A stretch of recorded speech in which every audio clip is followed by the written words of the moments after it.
Hi everyone, if you want to sound natural and confident in English, this video is for you. We will learn in this video some phrasal verbs used by native speakers every day.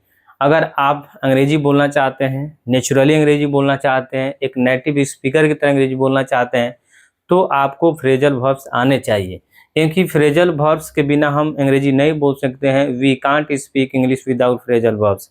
यानी phrasal verbs की point होता है, यानी या क्या कहते हैं इसको, की वे होता है जो इंग्लिश हमको सीखने में मदद करता है. इसलिए फ्रेजल वर्ब्स सीखना बहुत ज़रूरी है. आइए हम इसमें 5 फ्रेजल वर्ब्स लेकर आए हैं जिसका प्रयोग हम रात दिन करते हैं. तो सबसे पहले है अपना back and belly. Back and belly means होता है आपका रोटी तथा कपड़ा. ठीक है, रोटी तथा कपड़ा की बात हम करते हैं. जैसे सब लोग रोटी तथा कपड़ा के लिए चिंतित हैं और रोटी तथा कपड़ा के लिए बाहर जाता है, यानी विदेश जाता है. He goes to abroad for back and belly, यानी वह रोटी तथा कपड़ा के लिए बाहर जाता है. तो सभी रोटी तथा कपड़ा के लिए चिंतित है. ठीक है ना, तो क्या हो जाएगा, everybody. Everybody is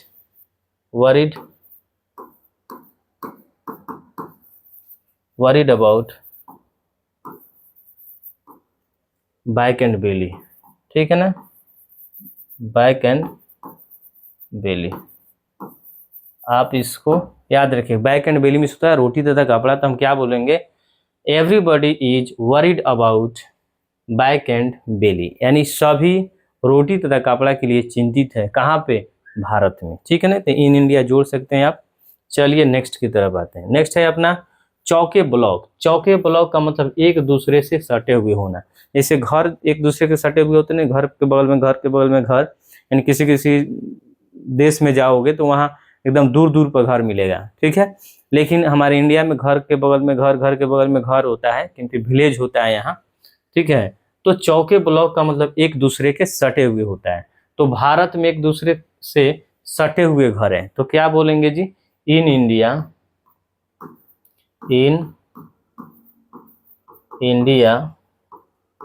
we have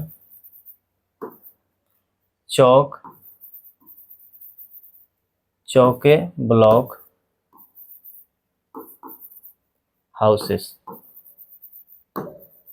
ठीक है ना, वी इन इंडिया. ठीक है, यहाँ कमा है जी. इन इंडिया वी हैव चौके ब्लॉक हाउसेस, यानी हमारे भारत में एक दूसरे से सटे हुए घर हैं. चलिए नेक्स्ट की तरफ बढ़ते हैं. नेक्स्ट आपका फ्रेजल वर्ब्स है, कारगिल युद्ध में भारतीय सैनिक बॉर्डर पर आगे बढ़कर लड़े. तो आगे बढ़कर लड़ना यानी आगे बढ़कर काम करना को बोलते हैं बिफोर एंड बिहाइंड.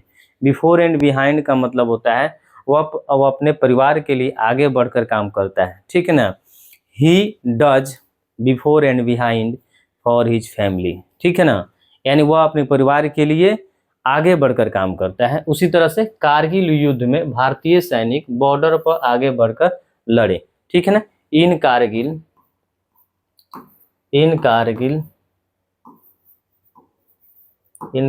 वार. ठीक है,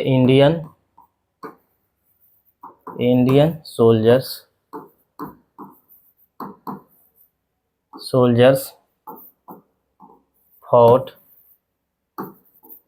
fought before and behind.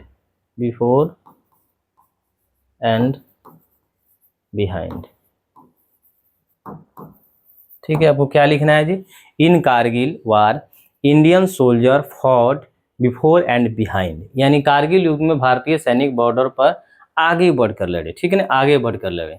Indian soldiers fought before and behind. ठीक है, नेक्स्ट बढ़ते हैं. नेक्स्ट है अपना black and white. Black and white का मतलब होता है लिखित रूप में. ठीक है ना, रिटेन में, जिसको बोलते हैं हमें राजीनामा लिखित रूप में करना चाहिए. ठीक है ना, लिखित रूप का मतलब ब्लैक एंड व्हाइट का मतलब एक हम लोग जो फोटो कॉपी कराते हैं फोटो स्टेट, उसको भी बोलते हैं ब्लैक एंड व्हाइट, जिसमें केवल ब्लैक दिखता है और व्हाइट दिखता है. ठीक है ना, व्हाइट पेज और ब्लैक उस पर इंक से छपा हुआ रहता है, उसको ब्लैक एंड व्हाइट बोलते हैं. लेकिन ब्लैक एंड व्हाइट का मतलब लिखित में भी होता है. तो हमें let's make an agreement in black and white।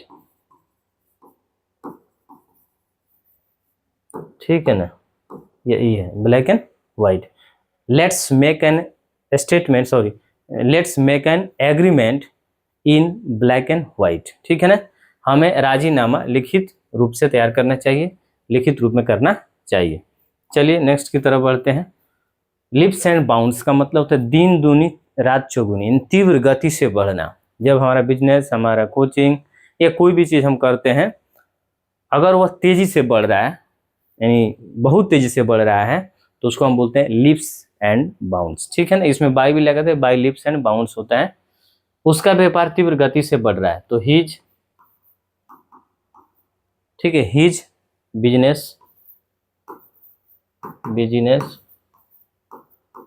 Is progressing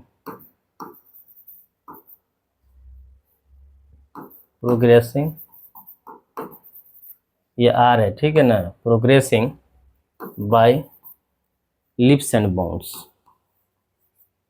lips and bounds, leaps and bounds, right. His business is developing हो जाएगा या इज प्रोग्रेसिंग हो जाएगा बाय लिप्स एंड बाउंड्स। ठीक है, इस तरह से बोलने का प्रयास कीजिए, तभी जाकर अंग्रेजी बोलना आएगा। अदरवाइज आप अंग्रेजी, never you can't speak English, आप अंग्रेजी कभी नहीं बोल सकते हैं, never you can speak English, right. तो चलिए यही था इस वीडियो में, इसको आप रिपीट कीजिए, वीडियो को शेयर कीजिए, लाइक कीजिए, कमेंट में लिखिए किस तरह के वीडियो हमें लेकर आना चाहिए। और इस चैनल को अभी तक सब्सक्राइब नहीं किए हैं तो इस चैनल को चलते चलते सब्सक्राइब कर लीजिए। सब्सक्राइब करने में कोई पैसा नहीं लगता है, लेकिन हमें एनर्जी मिल जाता है, हमें मोटिवेशन मिल जाता है नई वीडियो जनरेट करने के लिए। ठीक है ना, thank you, have a nice day.